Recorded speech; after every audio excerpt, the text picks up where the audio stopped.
संपूर्ण भारतामध्ये 40% कांदा उत्पादन हे नाशिक जिल्हा या ठिकाणी देत असतो।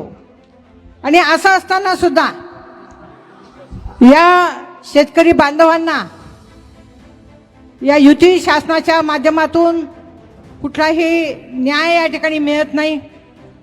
हे सरकार शेतकरी विरोधातलं सरकार आहे।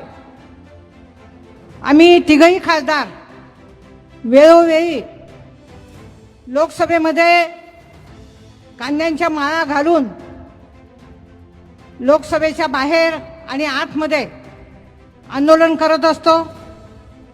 त्याचप्रमाणे झिरो आवरच्या माध्यमातून प्रश्न उपस्थित करत असतो की कांद्याला हमीभाव हा मिळाला पाहिजे, कारण कांदा उत्पादक जो शेतकरी आहे त्याला साधारणतः 1700 ते 2000 रुपये खर्च कांदा उत्पादनासाठी लागतो।